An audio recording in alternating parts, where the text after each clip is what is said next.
fantasy is changing, and maybe I had some small part in it changing.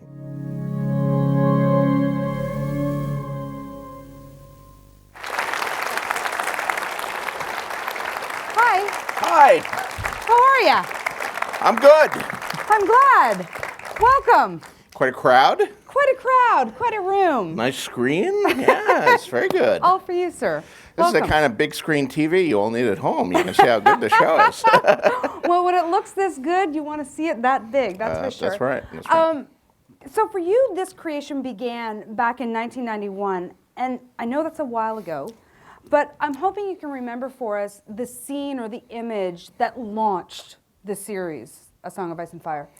It was the first chapter of the novel Game of Thrones. Not the prologue, which actually appears first. I wrote that later, but it was the chapter where they Bran viewpoint and they ride out to see the deserter beheaded, and then they find the direwolf pups in the summer snow.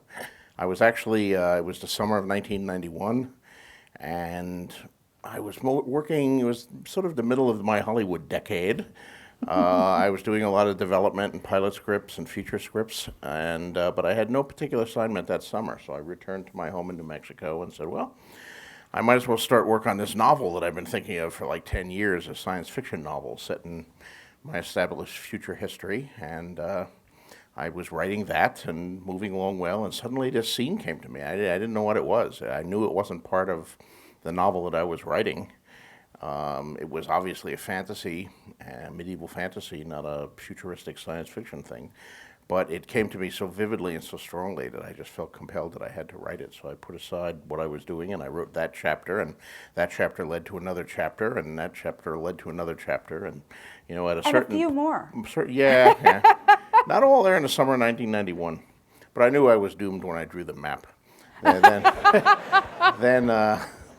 then you had to take it seriously. So I drew a map, but then the Hollywood thing kicked up again. So I actually wound up putting it in a drawer for a few years and returned and did another pilot and did another screenplay. And it was all that time that I was working on other projects in Hollywood. I couldn't get this world or these characters out of my head. I was being haunted by Bran and Arya and Tyrion. And finally, a couple years later, I returned to it and wrote some more pages and said to my agent, why don't you see if you can sell this? And thankfully we did.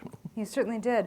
And you mentioned chapters, you mentioned pages, but when did it change, George, from being a novel to, I think there was an idea that it would be a trilogy, to now these 7, or we've got 5, we're anticipating 7, massive epic volumes? It wasn't a novel for very long. But even by the time I sold it, it was a trilogy. We sold the first series as a trilogy. I had about, I think, 200 pages that I gave to my agent, and I think I attached a 2-page projection of what the rest of the story would be, because I don't like writing outlines. I have never liked writing outlines, so I wasn't going to do a big formal outline of the other 3 books. But it was going to be 3 books, Game of Thrones, A Dance with Dragons, The Winds of Winter. Those were your 3 original titles. Mm-hmm. And, somehow A Dance with Dragons kept receding into distance as I began working on Game of Thrones, and it got longer and longer. My original projection was 3 books of about 800 manuscript pages each, which was long. I mean, my preceding novels, things like Fever Dream and The Armageddon Rag, had been about 550 pages of manuscript. So an 800-page manuscript was a long book, and fantasies were traditionally longer than science fiction books or horror books. So I thought that would do it. And when I'm writing the first one, I hit 800 pages and the no end was in sight. And I hit 900 pages and no end was in sight. I hit 1,000 pages and no end was in sight. And by the time I hit like 1,400 pages and still no end was in sight, I said, maybe it's 4 books. So suddenly Clash of Kings was born, and I juggled with the structure a little. I moved some of the chapters I'd already written, and I delivered basically an 1,100-page manuscript that became Game of Thrones, and I had a 300-page head start on Clash of Kings. You were ahead of the game. And at a certain point, though, I realized, well, 4 books 4 books is not going to be 4 books. It's going to be 6 books. I said 6 for a long time. I skipped right over 5. I never fooled around with 5. I started saying it would be 6 books. And Paris, my wife, who was then my girlfriend, would attend these things with me, and people would ask me how long the series is going to be, and I would say 6 books. And behind me, she would be holding up 7 fingers. She knew better than I did ahead of time. So now I'm saying 7 books, and that's my story, and I'm sticking to it. Okay. Well, we will believe you for now. Okay. For now.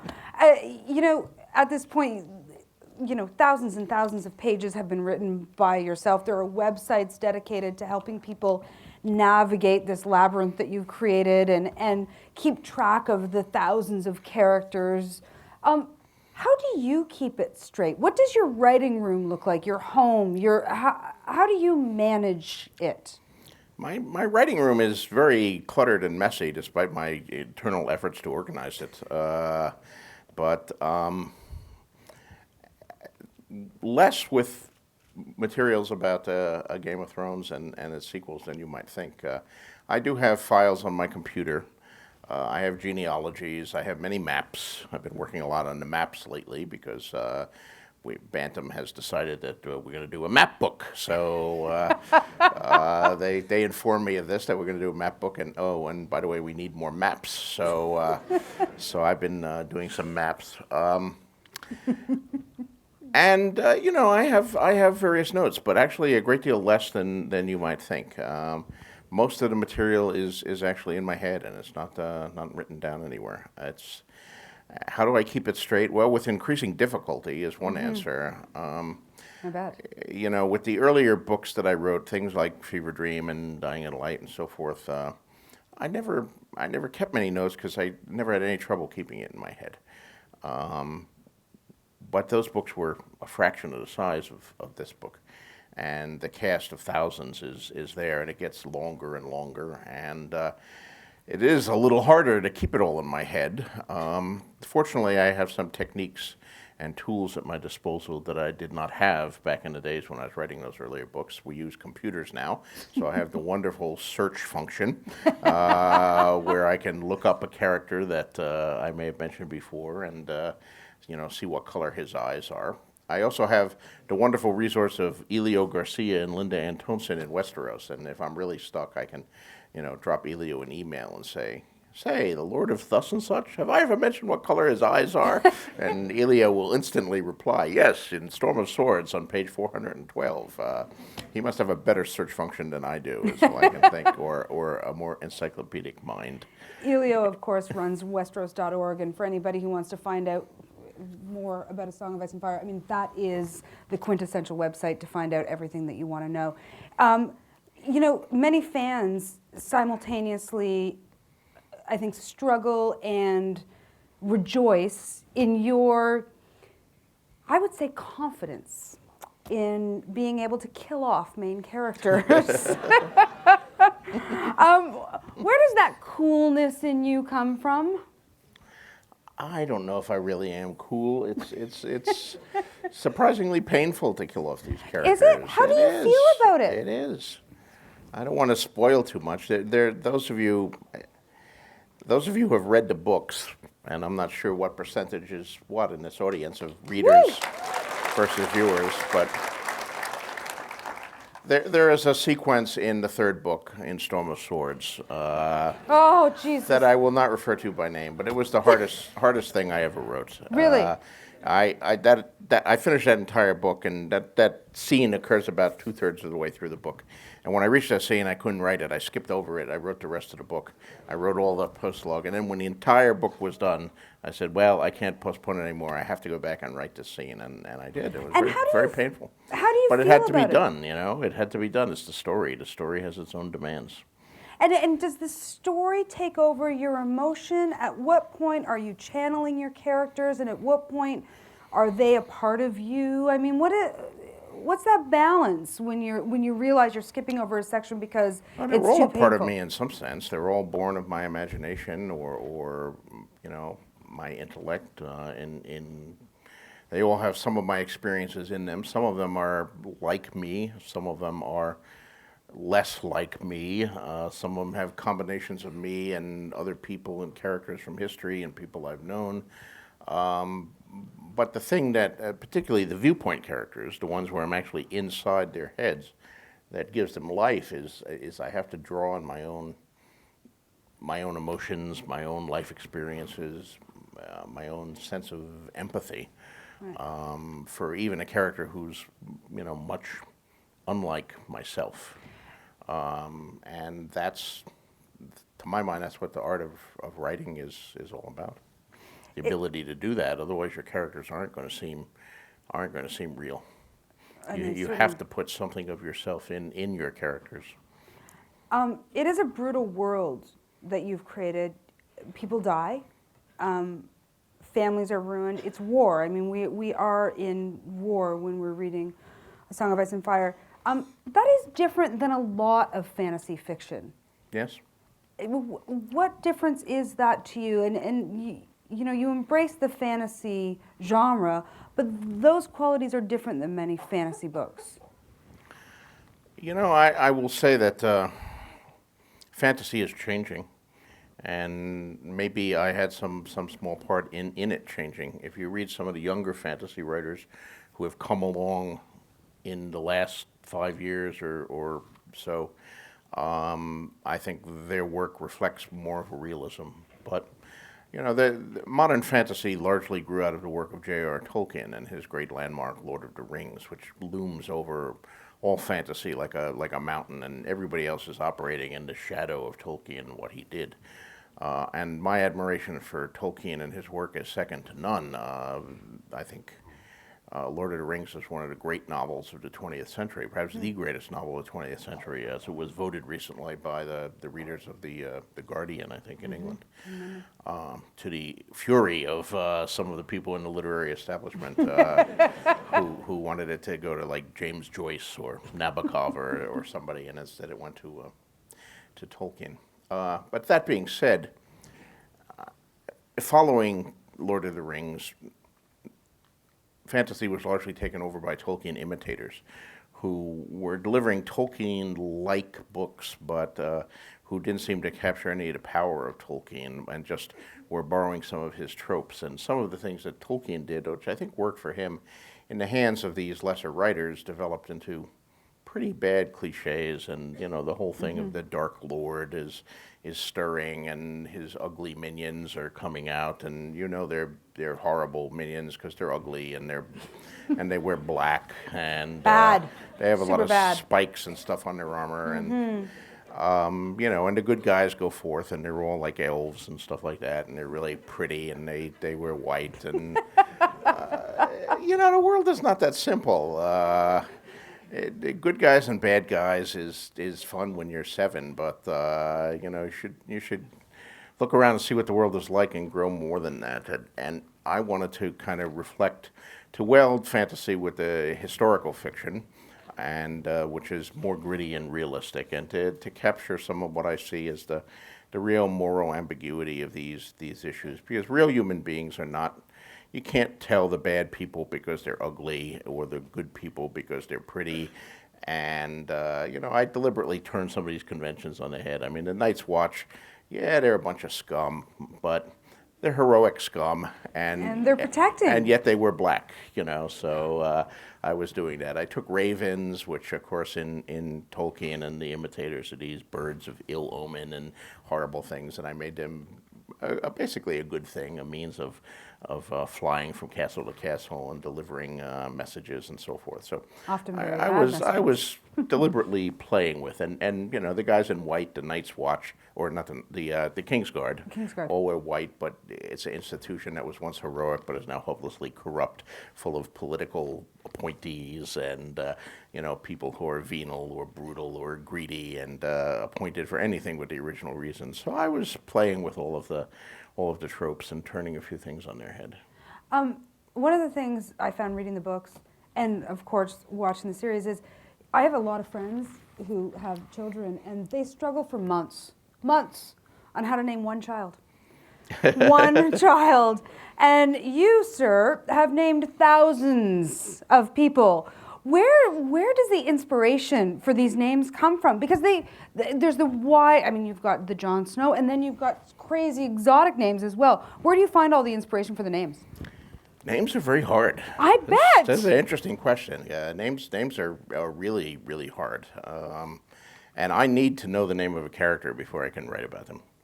I met a writer once. I won't mention her name. She's a very successful science fiction fantasy writer. But I remember years ago I happened to be visiting her in her house, and it was so long ago she was working on her IBM Selectric. So that gives you an idea of how long ago it was. Didn't have computers yet, and she was finishing a novel, and I noticed that there were like no names. There was like X13. X13 turned in. What, you named a character X13? She said, oh, no. I have a hard time with names, so I put them at the end. I have this list where I number all the characters, like A1, A2, A3, and then I write the book with that, and then when I'm done, I invent names for them and use the search, and put X13 is Fred, and then Fred appears. And I can't write about Fred unless I know that his name was Fred. Knowing that he's Fred influences the whole way I write about him and so forth. So that method of working, different writers work different ways. That was completely alien for me. But one of the things about names, when you're a wee tiny little writer just starting out, one of the things they teach you is when you're writing a story, never give two characters in a story names that begin with the same letter, because the reader will confuse them. And I followed that rule for many years, but then when I was writing Ice and Fire, I said, wait a minute, I'm planning on having more than 26 characters. What am I going to do here? Am I going to name them like X-Fred? So I decided to ignore that rule. In fact, reading history, I decided to go even further. If it's bad to name two characters, give characters names that start with the same letter. Mm-hmm. It's really bad to give two characters in the same story the same name. So I looked at, reading English history, which was the inspiration for that. If you read English history, and you guys are Canadians, I presume you know a little of English history, everybody in it is named Edward and Henry. It's really, the history of England is a history of Edward and Henry. And occasionally Richard sneaks in and does a little mischief. But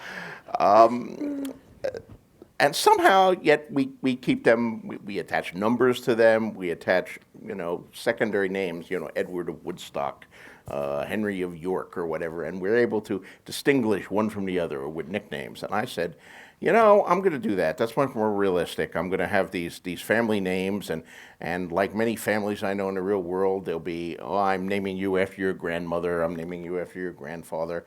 There was this great king, and you want to curry favor, so of course you're going to name your child after the king. Mm-hmm. And I wanted to show all these naming patterns, and they all occur in the book, where you see, Robert comes to the throne, and a lot of children around the same time suddenly seem to have the name Robert in numerous families. But you also see families like the Starks, who keep having a Brandon every generation, every other generation. There's a Brandon of some sort, going back to their ancestor Bran the Builder. And the Lannisters, who always have the T-Y, Tywin, Tybalt, Tyrion, so forth. So the echoes of family names and family naming patterns. I also wanted to show the ethnic groups.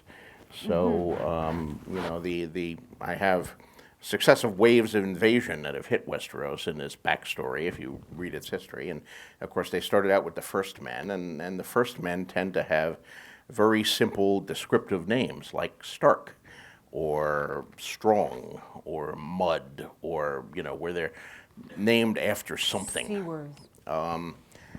And then the Andals come in, and their names are a little more elaborate, and they don't tend to be named after things. So like Lannister or Arryn, these are Andal names. And then, of course, you get the Valerians and the Targaryens coming in, who have the very exotic names with all the AEs and the Ys and the odd spellings, like Daenerys Targaryen, which was a pretty exotic name, I thought, and bespoke an exotic past that went well with the silver hair and the purple eyes and so forth. It is somewhat startling that I receive all these baby pictures on the email of little girls who are being named Daenerys, and you know, in a few more years, probably the first wave of them has already hit kindergarten by now, and there must be kindergarten teachers all over the United States and Canada cursing my name and say, no, you spell my name with an A-E and a Y at the end.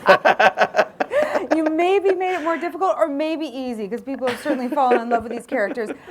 Let's take a look at a scene from season 1 of these characters that we all know so very well and love, and really what kicked off the action of King Robert visiting Winterfell for the very first time. Let's take a look.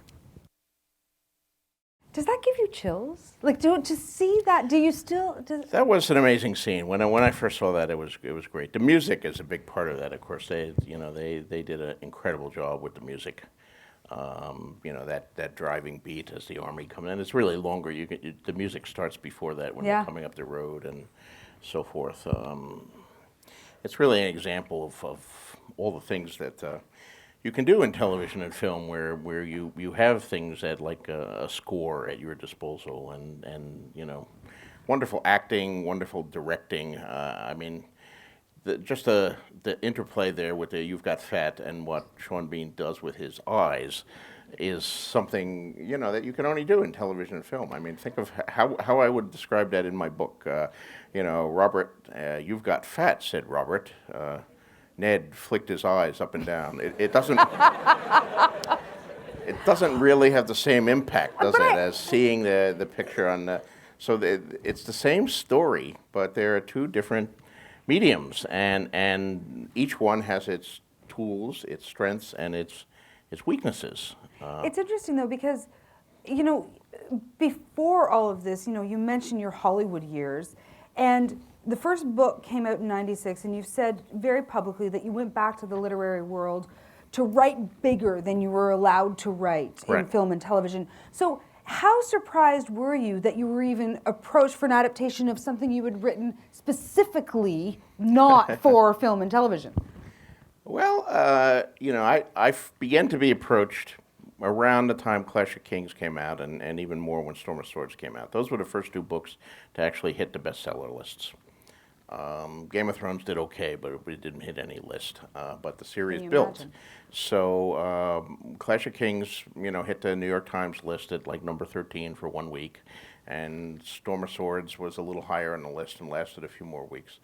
And at that point, I started getting these inquiries from Hollywood, and I thought at the time, well, these guys don't know what they're talking about here. They don't know that it's impossible to do. And some of them indeed didn't. They were just looking at the list. You know, the Lord of the Rings movies were making an obscene amount of money and were gigantic hits. So Hollywood is basically imitative. So at the time that the Lord of the Rings movies were setting these box office records, a lot of the studios and producers were looking around saying, well, what other fantasies are out there that we can buy? And they all started buying fantasies. And, you know, we've seen a few of them. I mean, Narnia subsequently made it to the screen. Philip Pullman's His Dark Materials, the first book, made it to the screen. And they came looking for mine. But I took a few meetings. I'm always willing to take a meeting. I got some free lunches out of it. And they would present their ideas to me of how they would adapt these into movies. But to adapt them into movies, to get, you know, and they weren't even talking about one book, they were talking about the entire series. They wanted to know how it ended so they could figure out how to wrap it up, and they would say things like, well, it's really the story of Daenerys, so we'll eliminate these other characters, we'll just focus on Daenerys, or on Jon Snow, or on Ned in some cases, and like, do you know what happens to Ned? Yeah. Well, we'll have to change that part. So I listened and I ate the free lunches, but I didn't buy for any of those. But it did get me thinking that the only way to do this was not for the feature films, much as I would have liked to have a $200 million budget. I thought it was better to tell the entire story with all of the characters and all the complexity, and the only way to do that is television. And not any television either, because you can't, there's too much graphic sex and graphic violence and too much complexity for network television. The networks would be too leery of it. They would water it down too much. So it had to be premium cable, and HBO, of course, is the Tiffany's of that, doing doing more shows and better shows. And of course, I've been a huge HBO fan for ages. I've had HBO for, God, I don't even want to think how long, but shows like Deadwood and Rome in particular showed me that they were the people who could really, really do this. And then when I met David Benioff and Dan Weiss, and they had the same idea, and that was a match made in heaven. I know you had really specific casting for two of the characters. I'm sure the audience would love to hear which two you knew who you wanted to play. And but if you could expand a little bit on that, George, on how it feels to you to see all of the other characters become three-dimensional with the actors who are now embodying them. Casting process. Well, it's pretty amazing. I mean, way back in 1996, when the first book came out, occasionally people would say, "Well, if it was made in a movie, who would you like to see play the role?" And I would say, well, it can't be made into a movie, so I really don't have to wonder about that. But the question would nonetheless get me thinking. And I had like a dream casting in 1996. But unfortunately, many of those people from 1996 got older in the interim, instead of saying as exactly as I remembered them from 96. And by the time we actually went into production on this, they were too old to play the roles. So, but when David and Dan sat down, there were two roles. We knew that Sean Bean would be perfect for Ned Stark, and he was great. And for Tyrion, Peter Dinklage. That was the one role where we didn't audition anybody, we didn't read anybody. There are no tapes of other people reading Tyrion's roles that'll ever surface anywhere, because we made no auditions. We just said, we got to get Peter Dinklage, and we went out and made an offer to Peter Dinklage, and we persuaded him to take the role, and that's worked out well. With Sean Bean, we did audition some other people, just in case we couldn't get, but thankfully we were able to get Sean. The other roles, that was trickier. That was more ambitious. We had to read a lot of different people, search all over the world. I mean, our show is shot primarily in Northern Ireland and Belfast, so we did a lot of British actors and Irish actors. We did auditions in Belfast, in Dublin, and many, many auditions in London. But we also did auditions in New York City, in Los Angeles, even in Australia for a few of the parts. And we have truly a global cast, talented actors from all over the world on this. Yeah, definitely. Not sure if we have any Canadians, though, come to think. Do we have any Canadians? My goodness, we're everywhere else. Now, a little surprise for you.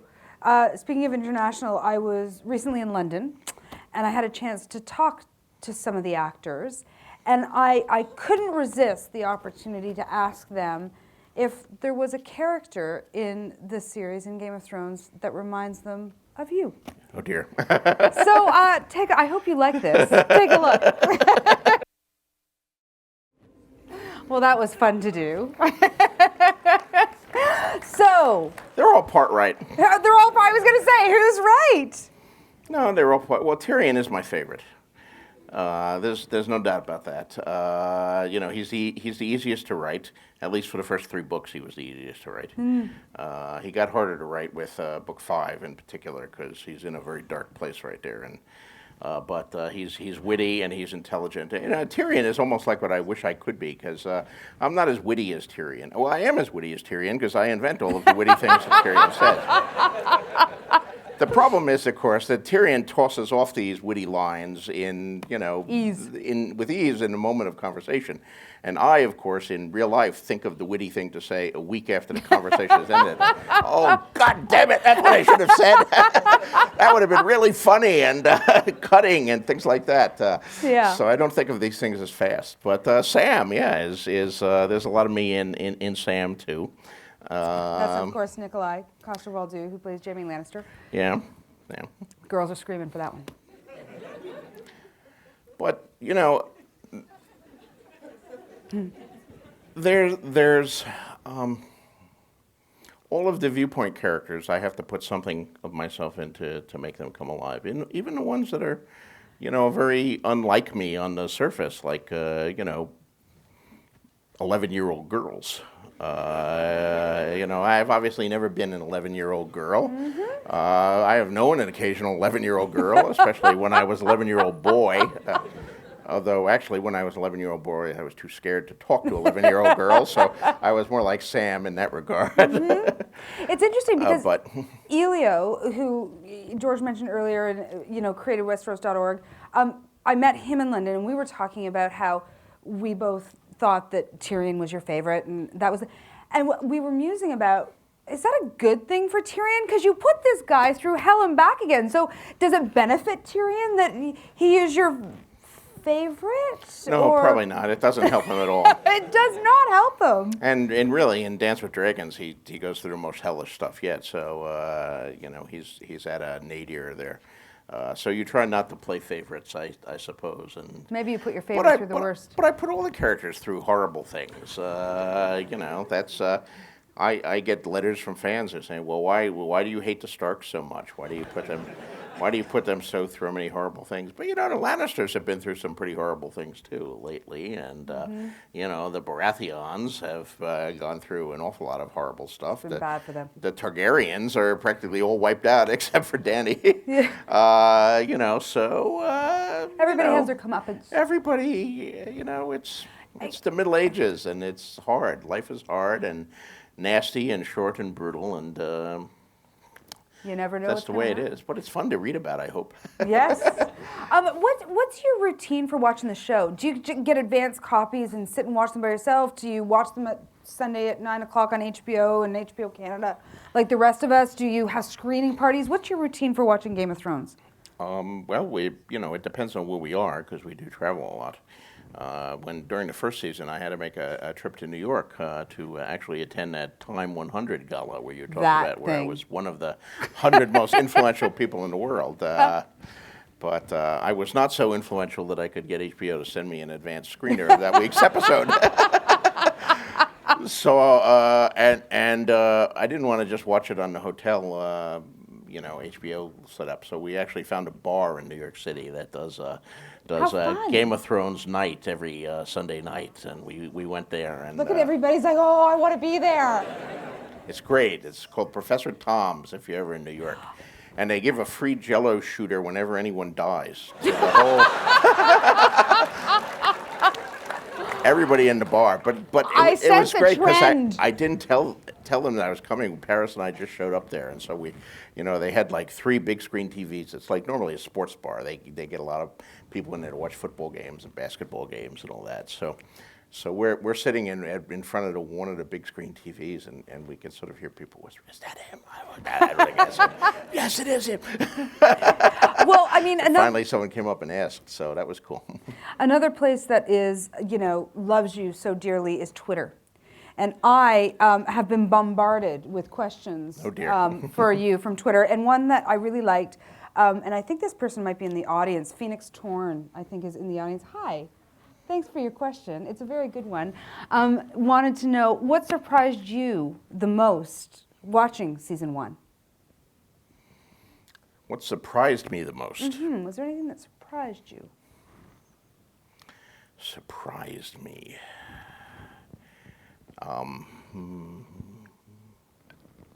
I heard you were surprised at actually the size of what the wall actually was in terms of its height, that you were happy that you had not given yourself any restraint because you didn't realize what 700 feet actually was. Well, I that was not a surprise watching the show. That was a surprise visiting the set where they built the wall. The Castle Black set is in Northern Ireland. It's in an old quarry, and they have built this castle beneath essentially a cliff that goes up, and they've painted, the elevator is actually real.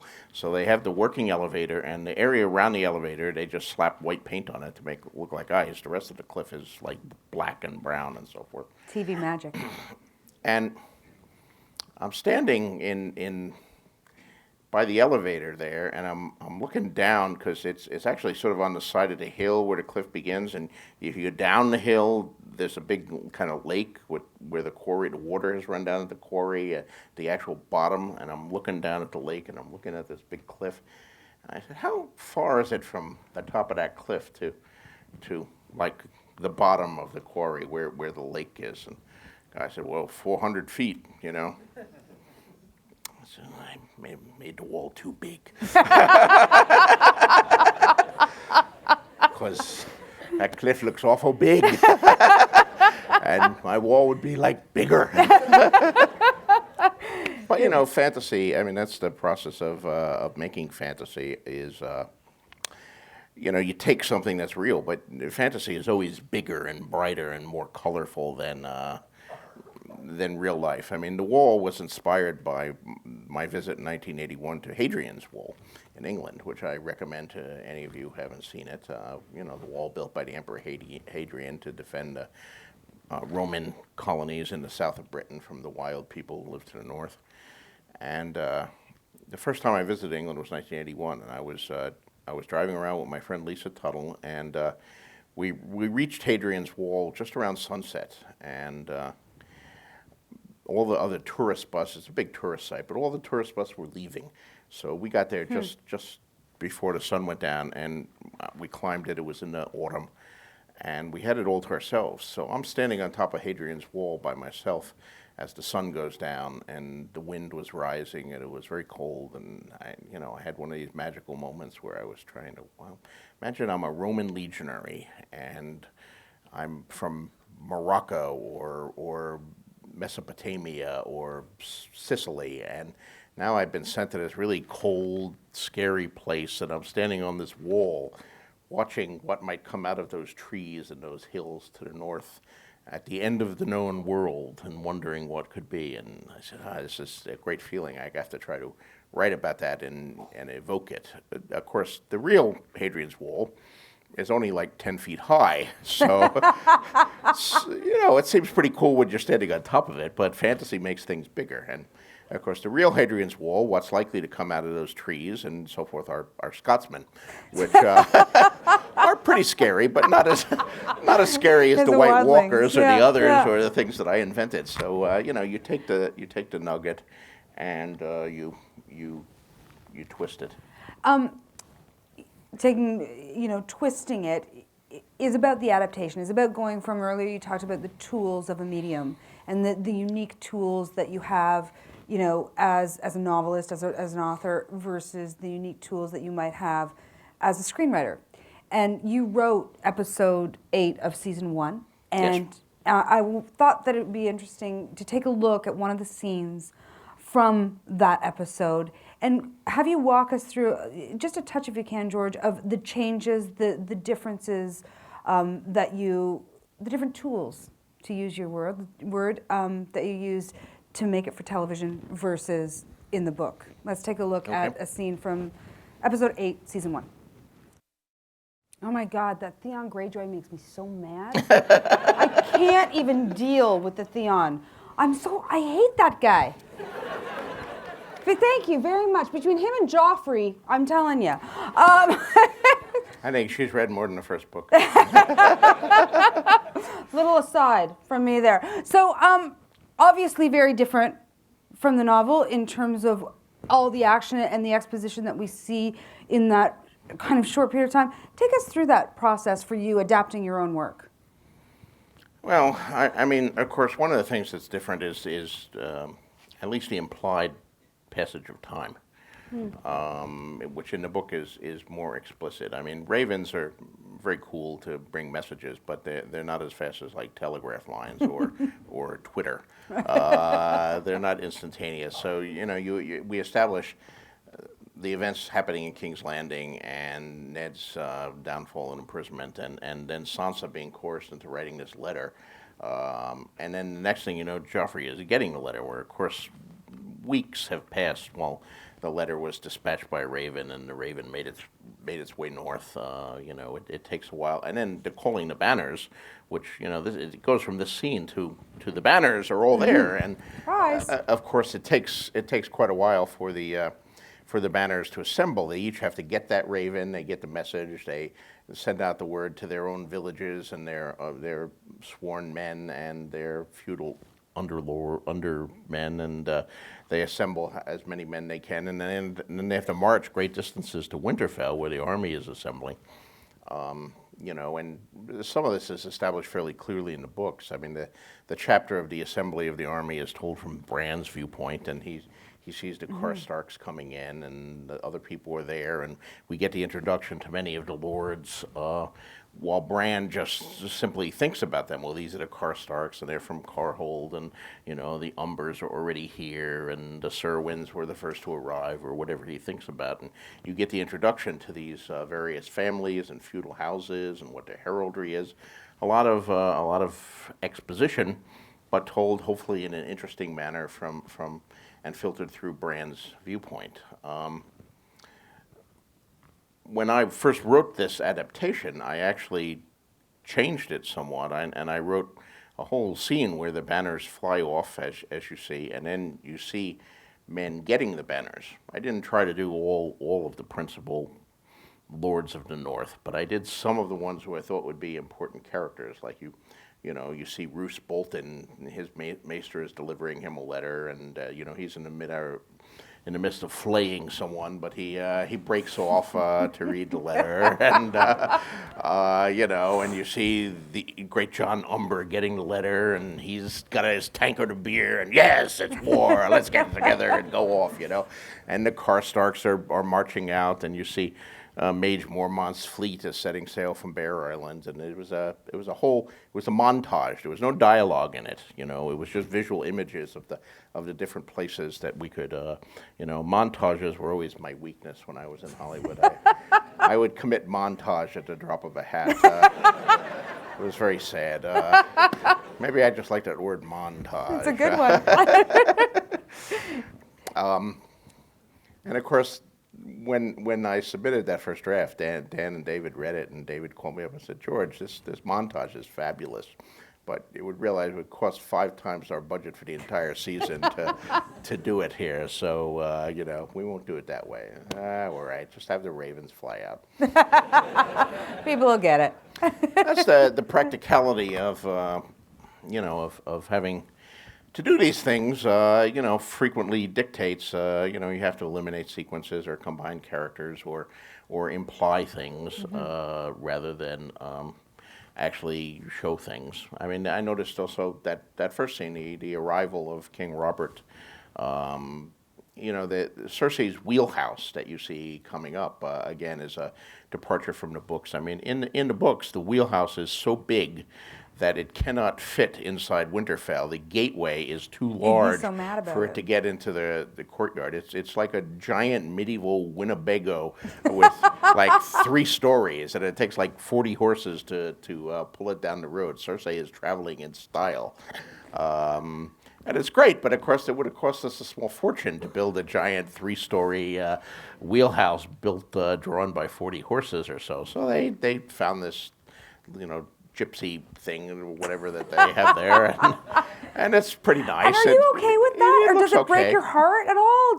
How does that feel when you see those changes? And I can only imagine, thought about how that can't go through the gates of Winterfell, what that would actually be like, and then it ends up being a gypsy thing. It feels okay because I understand the process, and I understand why these choices are made.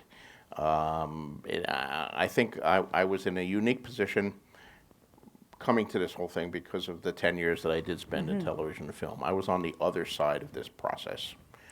I know tomorrow we're doing the master class here at TIFF, where I'll be talking to some film students and so forth. And we'll be showing some of the older shows that I worked on and had a role in. And I remember the very first thing of mine that was ever filmed was episode of Twilight Zone, the CBS revival of Twilight Zone in the mid 80s, called The Last Defender of Camelot, and it was an adaptation of the classic Roger Zelazny short story, which I had done. And Roger Zelazny was one of my closest friends. He also lived in Santa Fe. I loved Roger. I loved his work. So when I got this assignment to adapt his story, which I had brought to their attention and said, "This will make a great Twilight Zone episode," my idea was to do an absolutely faithful adaptation, to just take Roger's story and adapt it perfectly, because Hollywood was always messing up things, and I wasn't going to do that, especially not for my friend's story. And then, of course, I get into the process, and I find myself making these changes some for good reasons, some for not so good reasons, and it was a very important educational experience for me. I'll give you two examples if we have the time to go into it. From that particular episode, I don't know if any of you have ever seen The Last Defender of Camelot or read the story. This is a story about Sir Lancelot, who is still alive. He has lived to the present day. And, he gets approached by Morgan Le Fay, who sends two thugs to assault him, and she's still alive too. She's also lived to the present, and she says Merlin is about to wake up. He's been asleep in a cave all these years. So Lancelot goes to see Merlin, and Merlin wakes up, and we realize that Merlin has this whole plan to restore Camelot, but Lancelot is trying to say, well, we don't really need a God-given king anymore. We have democracy now, and things have changed. They vote on their leaders, and we'll put an end to that, says Merlin. And so Lancelot winds up battling him. It's a great story. It's full of wonderful Roger Zelazny stuff. And at the end of it, there's a gigantic battle where Lancelot has to fight Merlin's enchanted champion, who's a magical suit of armor, the Hollow Knight. There's just the armor. There's no one inside the armor. And they fight in sort of an otherworldly Stonehenge. It looks like Stonehenge, but of course it's bigger, and there's a ethereal mist around it and all that. And they're on horses, and they're fighting and charging with swords and lances and stuff like that. And I wrote it all like that in the first draft. So, and then we go into production, and the line producer comes to me and says, "Okay, George, you can have Stonehenge, or you can have horses, but you cannot have horses and Stonehenge." Because if we build Stonehenge, we're going to build it on the soundstage. It's going to be made of paper mache, and the horses galloping on the wooden floor of the soundstage will shake the giant rocks, and they'll fall over, and they won't look good at all. No. Or if you want the horses, then we'll film it on location, but we won't be able to build Stonehenge because the wind would just blow it over, because they're just false fronts and all that. So you have to make your choice. And I was in agony over that. Oh God, they're going to ruin the story, So I actually called up Roger and said, "Roger, I'm sorry, I apologize so much, but what they said, I could have horses or I could have Stonehenge. What do you want?" It's Stonehenge. So, so we made our choice. We had Stonehenge and no horses, and they had a sword fight on foot, and it worked fine. It was good. Mm-hmm. So that's the sort of example that I think is you can make in an adaptation. It's made for logical reasons having to do with budget and realities. However, there was also another change that occurred in that episode, which to this day I regret that I made. But I was brand new, and I didn't fight enough for it. The thing about working for the traditional networks is they got this idea in the head that every show has a formula, and high concept. And when you pitch the pilot, it has to fit it, Like my friend Mike Cassett came up with the classic formula years ago for the pitch of that. He's the Pope, she's a chimp, they fight crime. There it is, 3-word high concept for a TV show. The Pontiff and the Primate, coming soon to your network. So the network was always a little uneasy about Twilight Zone because it didn't have a little formula. It was an anthology show. Every episode was different from every other episode. But they managed to come up with one, nonetheless. The network came up with this. And okay, we figured out what Twilight Zone is. And Twilight Zone is an ordinary man finds himself in an extraordinary situation. So, okay. All about the pitch. That's great. So I pitch him The Last Defender of Camelot, and I write the script, and we're going into production, right? And suddenly, we're casting the role, and suddenly we get a panic call from the network. Wait, we can't go ahead with this episode. We've just realized there's no ordinary man in it. The main characters are Merlin, Lancelot, and Morgan Le Fay. Where's the ordinary man? I mean, Twilight Zone has to be about an ordinary man, and this is Lancelot. He's lived forever, He's not ordinary. He's a great hero. So in the opening scene of the show, Lancelot is attacked by these two thugs because Morgan Le Fay wants to see him, and the idea is that she's hired the thugs. They're just street thugs. They're going to beat him up and take him to Morgan Le Fay, and she's going to tell him what's going on because they're ancient enemies. She didn't think, a polite message, Morgan Le Fay would like to see you, would work. So, that works perfectly fine in the story. So what I had to do was keep one of the thugs is like a young, innocent kid named Tom.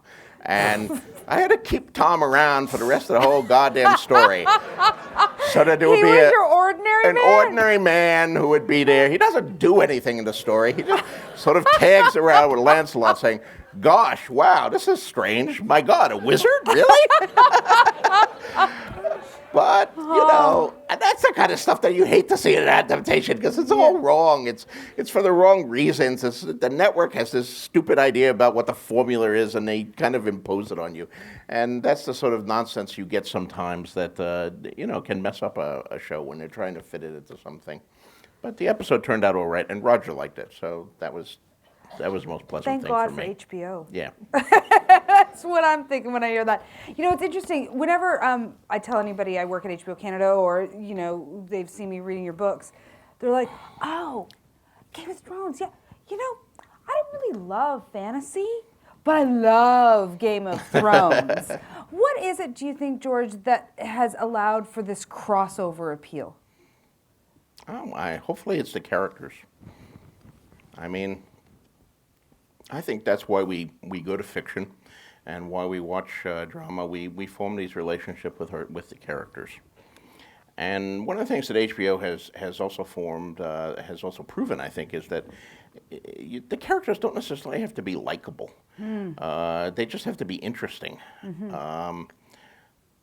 And they can still engage, people who are scumbags can engage our sympathy, which is, again, it's something I constantly fought in my years at the network, where I'm writing episodes and it's, we did a focus group and this character is not likable. She does mean, we have to make her more likable so the audience will like her and want to be with her every week. Give me a break, And, I lost several of those battles. It drove me crazy. But I think with Tony Soprano is an immensely likable guy, and he's also a thoroughly scumbag sociopath. In the first episode, you see him feeding the ducks and talking to the psychiatrist about his personal problems, and then he sees a guy who owes him some money and jumps out of a car and starts kicking him after he runs him over. Is this likable? The network never would have gone for that. They would have said, the focus group didn't like it when he jumped out of the car and started kicking that guy. We have to make him more likable. But, HBO has proven that we will follow for years and years some pretty reprehensible characters as long as they're fascinating. And we will like them in some sense. I think the human beings have a great capacity for empathy and for, it was hard not to feel for Tony. I mean, yes, he was really bad at some points, but you also sort of sympathize with him. And some of the people he was dealing with were a lot worse than he was, and that made him more likable by contrast. So, he was kind of in the middle of evil, like in the middle of doing bad. Exactly, yeah. I mean, you see the people like Richie Aprile and Ralphie Ciparetto, who were a lot worse than Tony. Tony had a core of decency that was right down there with his, kind of sociopathy. It's we have the Game of Thrones exhibit happening here at the TIFF Lightbox, and I heard some people cheering as Teresa introduced it tonight. And we were lucky enough to bring a camera here, and so many people have questions for you. And there was a big fan that had a question for you. Let's take a look at that question from this fan, and you can answer that for him. Oh dear. Okay.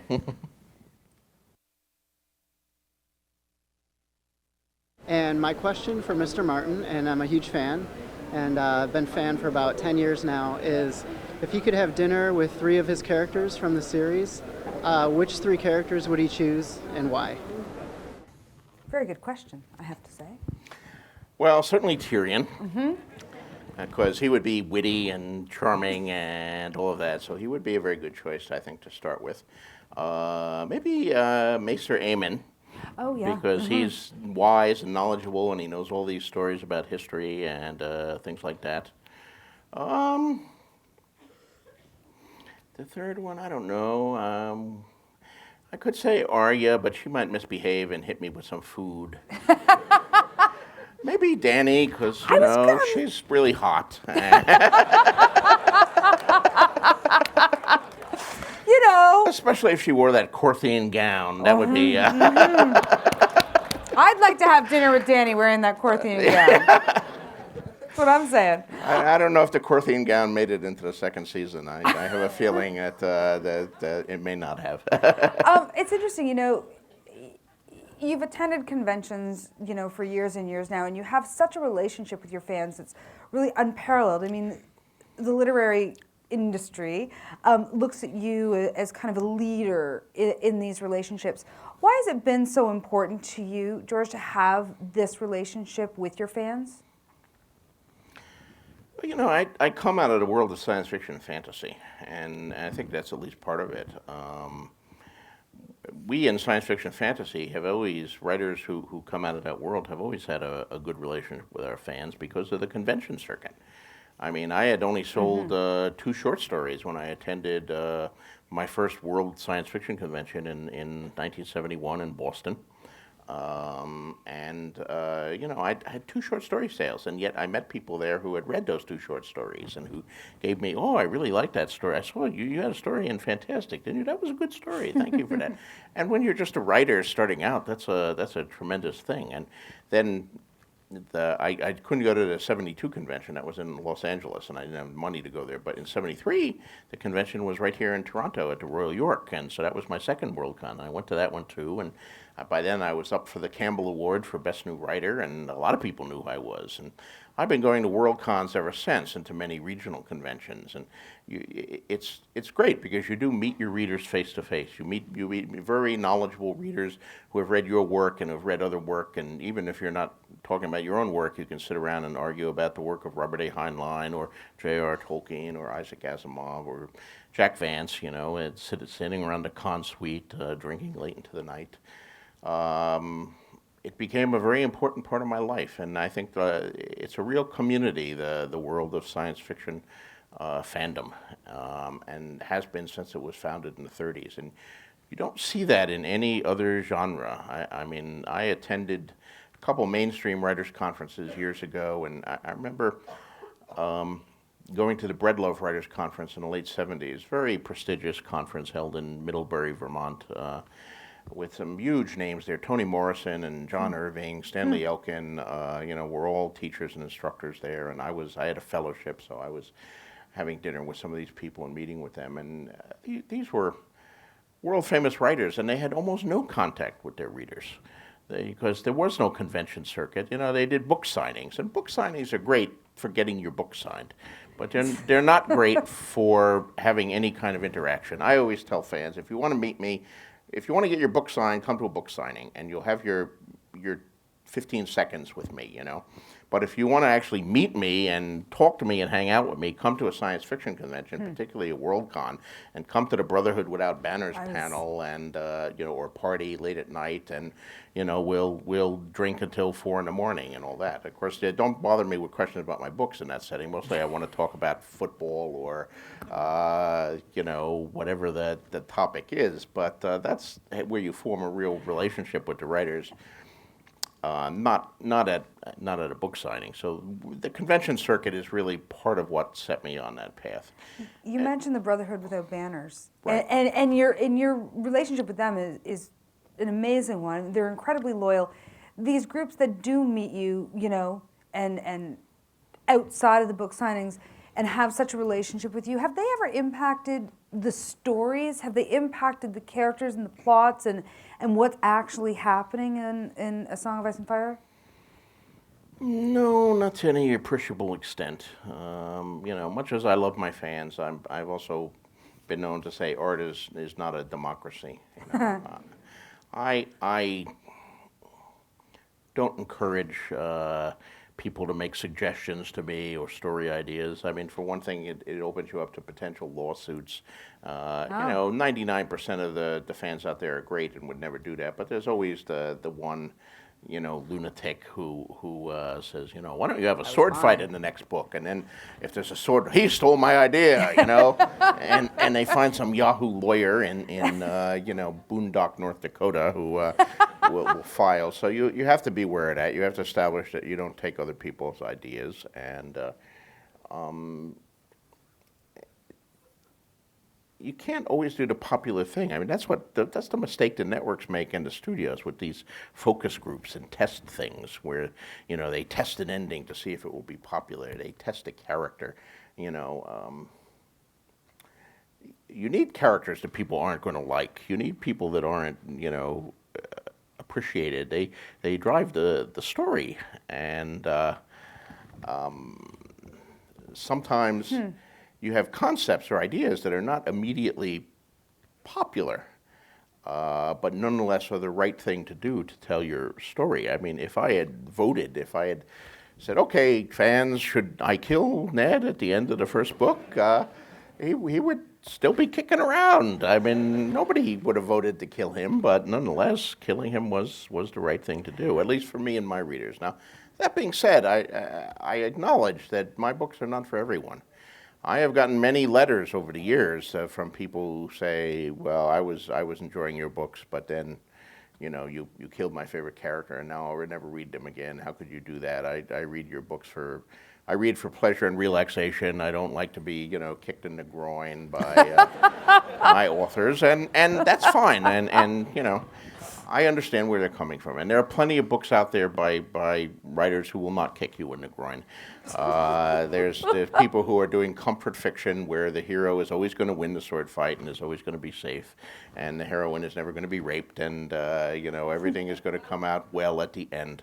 It just doesn't happen to be the books I write. In the books I write, I want you not to know what the hell is going to happen and to live in mortal fear about what may happen when you turn the next page and who's going to live and who's going to die. That's my goal. There are a lot of people here who like to be kicked in the groin, I think. It's not only fans who have questions for you, also people who embody the characters, stars of Game of Thrones have a question. Here's Amelia Clark, who we've been looking at all night, who plays Dany. She has a question for you. Does Dany get the Iron Throne? That's what I want to ask it.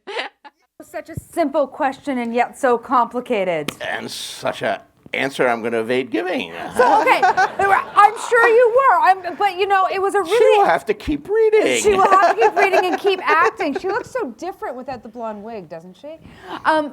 She's actually, yes, people don't recognize her. No, I've interviewed her twice. I'm always shocked by her. Without the wig, so she's not being known on the streets and all that, which is, probably a blessing in many ways. On the other hand, poor Jack Gleason, who is a really sweet kid who plays Joffrey. It's going, I don't know what's going to happen to that kid. People cursing him on the street. You son of a bitch! Yeah, I'd like to slap your face. I would totally say that to that, and I wouldn't even call him by his. I would just be Joffrey. He's always going to be Joffrey to me. But I mean, do you have this planned out? I mean, J.K. Rowling has said she always knew how it was going to end. Do you have this planned out? I have it planned out to an extent. I mean, I like to compare it to a journey. Like if I set off to drive from New York to Los Angeles, let us say, I would look at a road map and I would say, okay, well, this is the road I'm going to take, and I'll drive to Chicago the first night and I'll stay there, and then I'll head south and I'll do that. But I wouldn't necessarily know, where I was going to have lunch the first day, or where I might pick up a hitchhiker, or where there'll be a horrible traffic accident that'll delay me for 6 hours. So there are adventures along the journey in the details, but the broad strokes of the journey. You know your ultimate destination, and you know the main landmarks across the way. Well, I have to go through Chicago, I have to go through Kansas City, I have to go through Phoenix, etc. And I know that. I know the ending, I know the fate of the principal characters.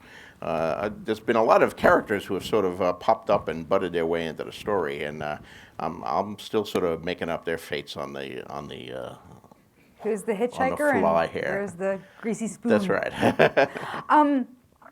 It's interesting when I was reading, about you, looking forward to talking to you. It's fascinating that you as a 16-year-old wrote a letter to Marvel Comics about how you felt about one of the Avengers comic, and it got leaked on the internet, and I'm sure a lot of people here have read that letter.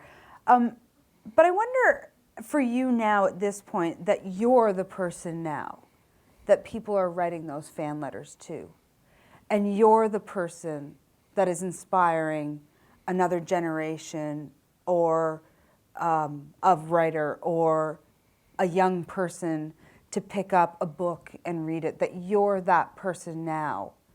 How does that make you feel? That's pretty cool to think that. That's nice. And I do get a lot of letters from young fans, some of them who are aspiring writers, and they want advice on how to be a writer. Probably too many of them for me to respond to, although I have an FAQ that answers some of the questions I get most often from younger and aspiring writers. But yes, it is not only Stan Lee and Marvel Comics, but also Tolkien and other people inspired me when I was young and kept me working. So if I can do the same thing for other writers. And it was interesting that you bring up the Avengers letter. I actually had a number of letters published in Marvel Comics in those days. The first one was in Fantastic Four. Probably half dozen letters over the years. But that Avengers letter, which did get picked up recently and spread all over the internet, is interesting because it was the issue where a character called Wonder Man was introduced for the first time and then dies in the same episode. And he is actually, he pretends to be a hero, but he has actually been created by a villain, and his whole job with joining the Avengers is to betray the Avengers. But fundamentally, he's a decent guy, and when push comes to shove, he dies rather than betray the Avengers to their death. He sacrifices himself. And, I love this story, and I said so in that letter. I thought it was a great piece of fiction. And you look at that, and you see many of the hallmarks that I picked up years later in Game of Thrones. Here you have a fundamentally gray character. Is he a hero? Is he a villain? He's a villain pretending to be a hero who actually turns out to be a real hero at the end, and he dies. Dun dun. Now, Where did it all come later from? they brought him back, unfortunately, as they always do in comics. I still liked him, but they should have kept him dead. I'm in favor of people dying. That's my big problem with modern comics, is that no one ever dies. The famous saying that no one in comics ever dies for good except Uncle Ben and Batman's parents. We do have a house full of people here. This event sold out before it was even announced, it seems to me. My friend Justin's sitting right here, and he was in the know. So I want to open it up to questions from the audience. Just a couple of house rules. I'm going to try, we're going to get to as many people as we can. We've got about 15 minutes for this. But please wait until the microphone gets to you to ask your question. We are taping this, so you'll be able to watch it and send it out to your friends in a few different parts. So that'll be exciting, but we want to make sure we do hear your questions. So who wants to start? Oh, hello. Okay, so this lady right here, there you go. Stand up for me, darling. Great. And we need a microphone to her. Oh, microphone. Oh, there we go. We're going to the microphone. So yeah, we're just going to get the microphone to you so we can record you and make sure we can hear you. Thanks, everybody, by the way, for coming tonight. What's your question? The first thing I want to say is everybody in the Night's Watch is losing weight. They're getting stronger. Sam is not losing.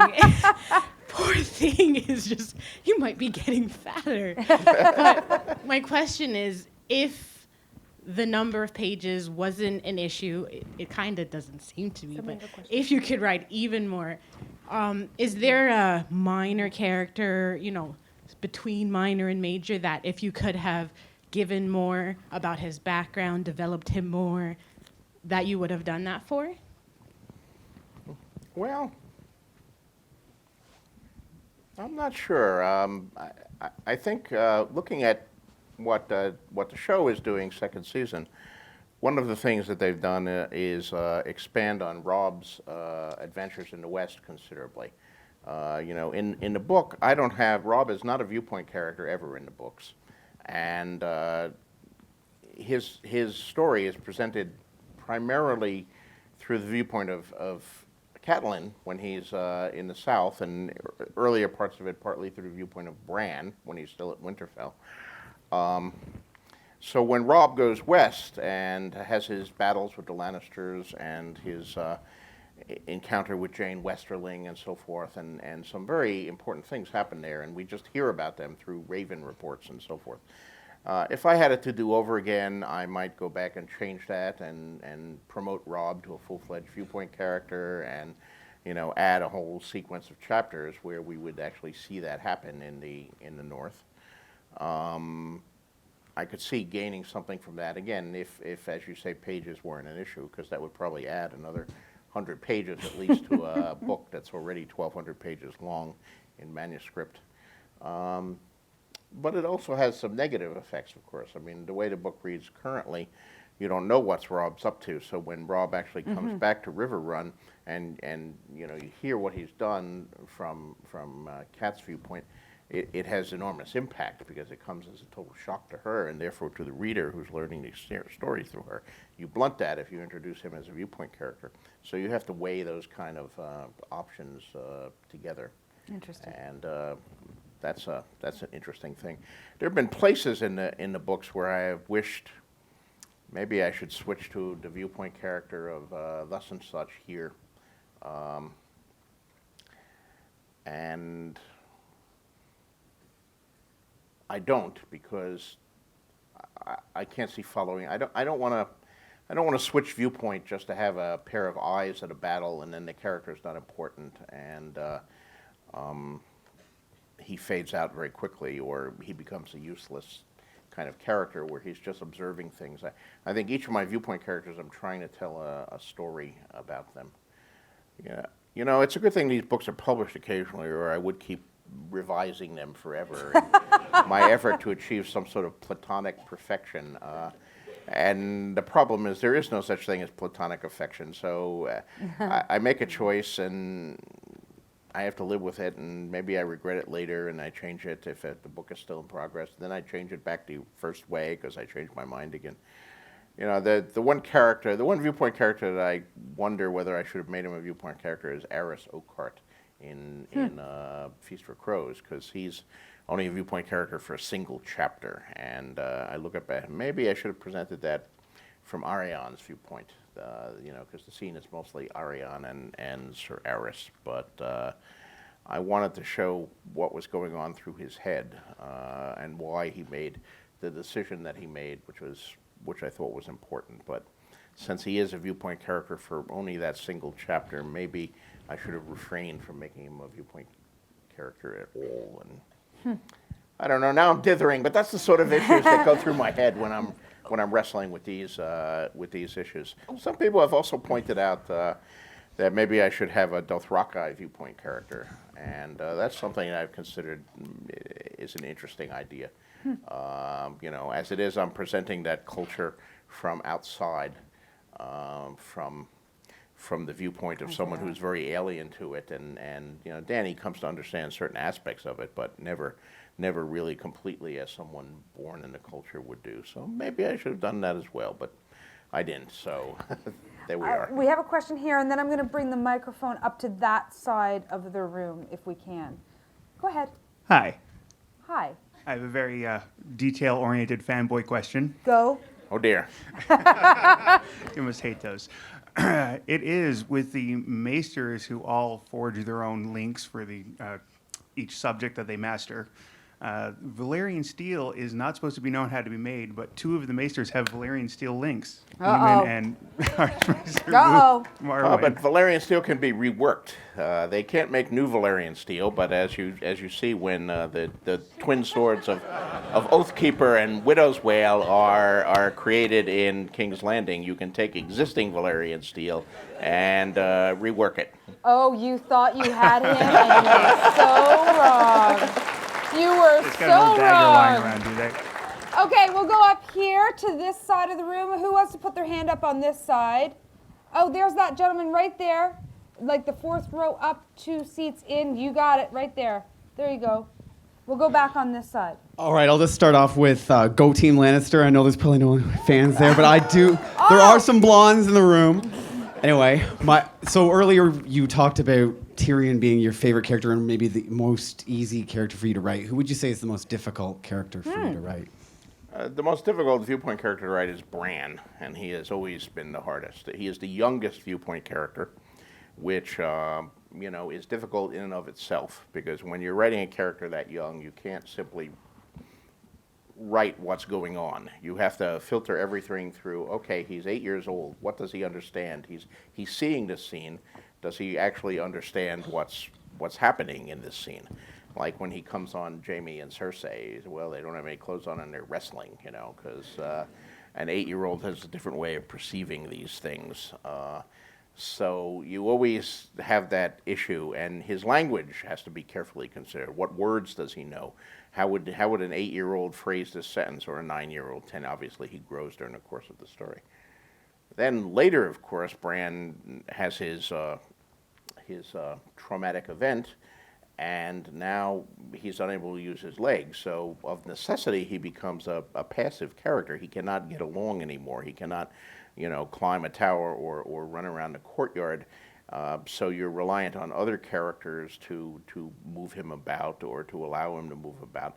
And that imposes a certain passivity on him that can be overcome, but it takes some thought to overcome it.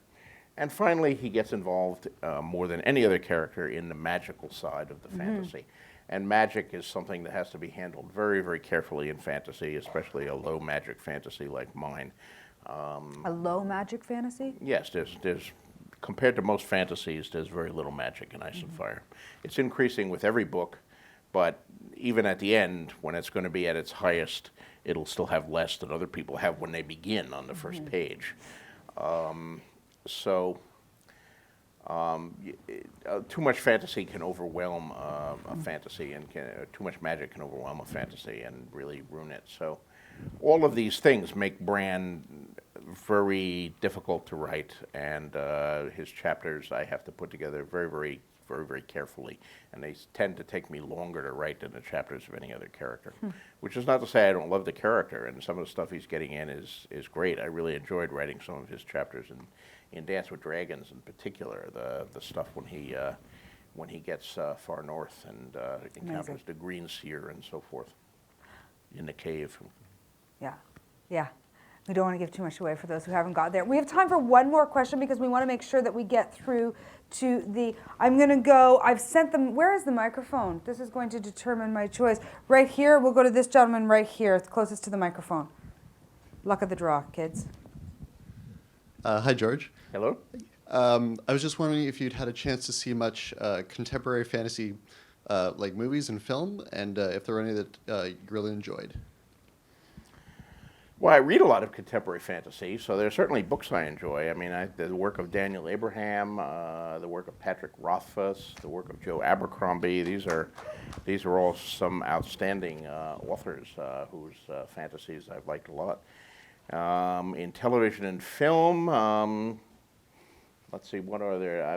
I've been recently sent by its director, who's a fan of mine, the Solomon Kane film, but I have not had a chance to actually view it yet, so I'm looking forward to taking a look at that. I'm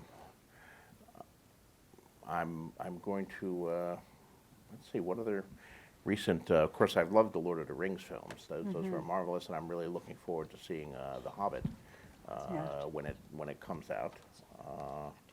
That should also How do you be feel they've amazing. done with the comic book adaptations? Of course, you're a Stan Lee fan of Marvel. And I think the recent Marvel comic adaptations, many of them have been very good, but a few of them have been flawed, and one or two of them have been not good at all. And I think it's one of these real issues of how faithful you're going to be in the adaptations.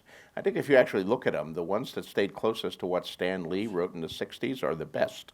And the ones where the directors or the screenwriters decided, we can improve on Stan Lee, well, no, you can't. I mean, I thought the Captain America movie was excellent. I thought the first two Spider-Men was great. The third Spider-Man suffered from too much messing around with Stan Lee, trying to squeeze 6 supervillains in when they only needed 1. The Thor movie was terrible. But I'm really looking forward to the Avengers. The Iron Man movies have been very good as well. Cool. Particularly the first Iron Man movie, which Yeah. again was very faithful, and it's one of the cases where the changes made in the adaptation were all very logical changes, and you knew why they made them. Okay, they can't have them happen in Vietnam anymore because that was like a long time ago, and they didn't want to make it a period piece, so they had him happen in Afghanistan. And also, they eliminated the Mandarin as the main villain because the Yellow Peril is sort of politically incorrect these Yeah. days, and you Doesn't work. really can't have him. This old Chinese guy with long fingernails and rings on every finger would get you run out of time. So you better not do the Mandarin. So instead, they went with the Ironmonger villain. So that was all good. And the Avengers movie looks like it's going to be a real hoot and a half, and I'm looking forward to that. Although I am outraged that they have left off Ant-Man. Ant-Man was a charter member of the And Avengers, and Ant-Man and the Wasp, man. The Wasp should have been in there too. An outrage all around. So, That's right. That's it for the Q&A portion, and I'm going to shut it. But I do believe that Mr. Martin has a surprise for the audience here. Sir? Is it a surprise? It is. They don't know? They don't know. Okay. I thought I'd read you a little of The Winds of Winter.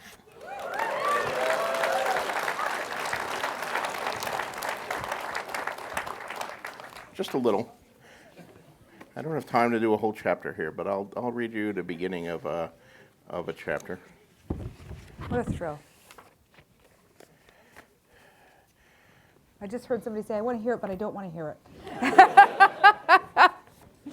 Now, if you haven't read all the books up to and including A Dance with Dragons, you might want to leave, because this takes up right where the Dance with Dragons leaves off. It takes off of like 5 minutes after the end of A Dance with Dragons. So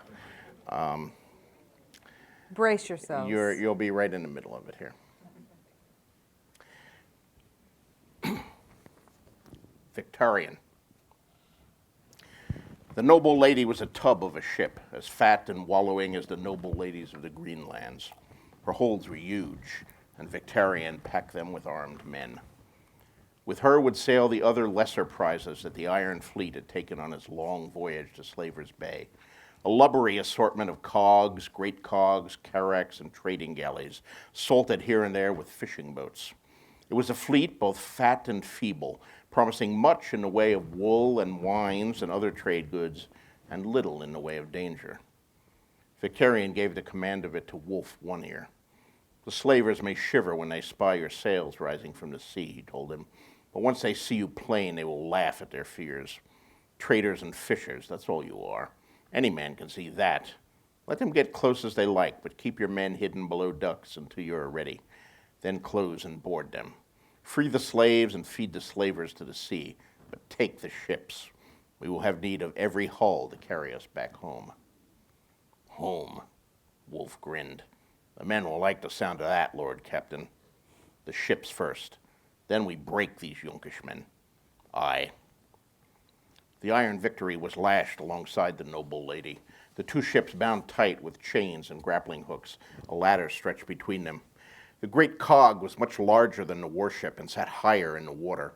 All along the gunwales, the faces of the Ironborn peered down, watching as Victorian clapped Wolf One Ear on the shoulder and sent him clambering up the ladder.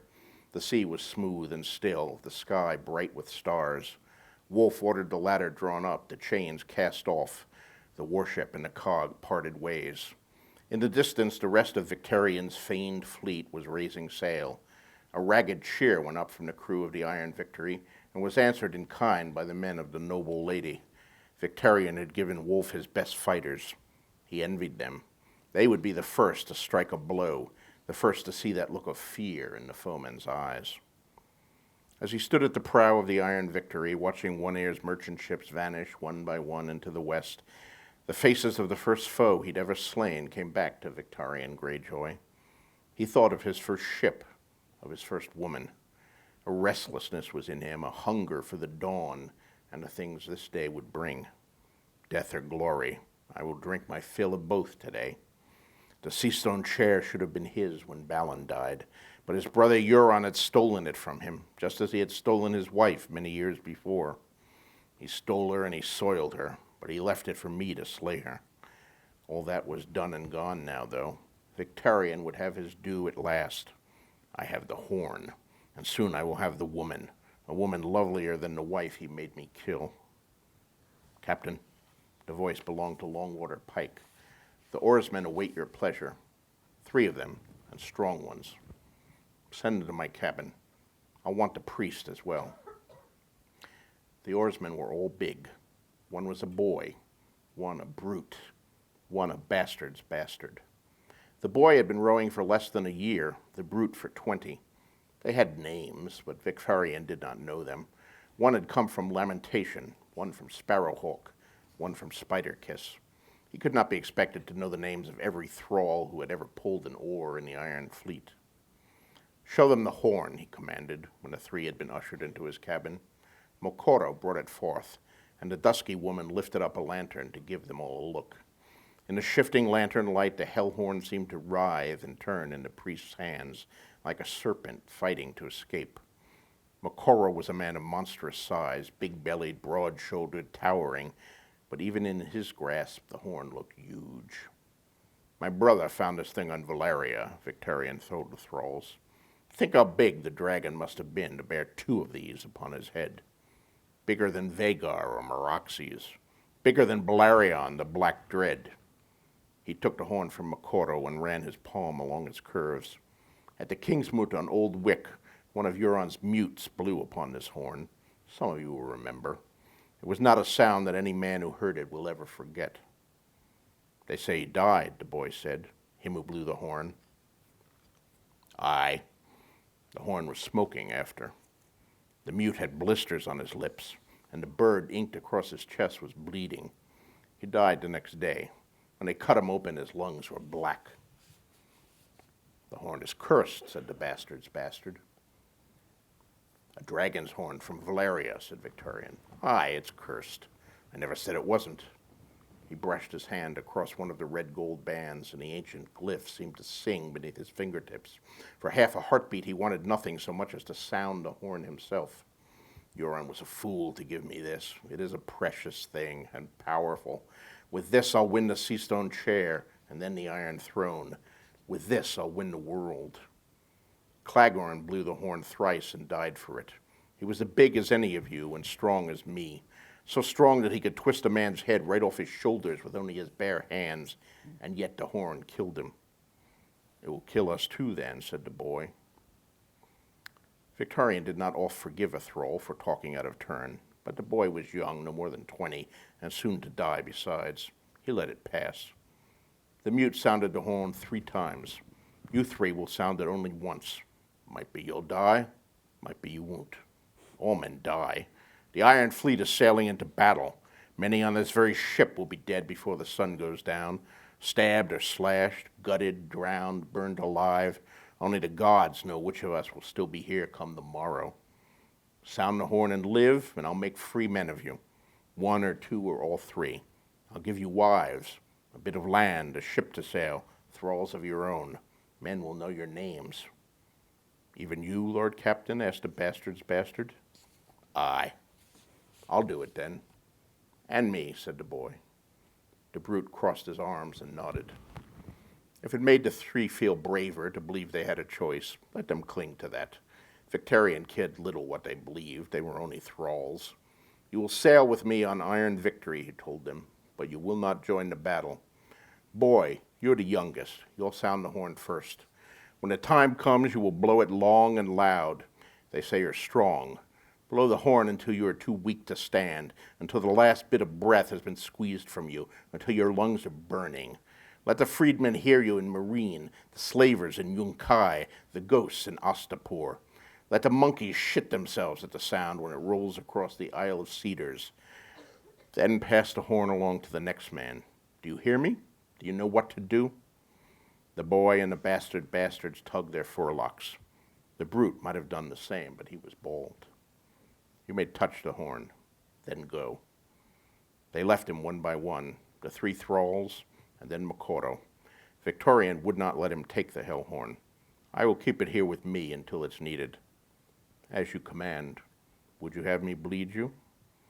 Victorian seized the dusky woman by the wrist and pulled her to him. She will do it. Go pray to your red god. Light your fire and tell me what you see. Makoto's dark eyes seem to shine. I see dragons. Wow.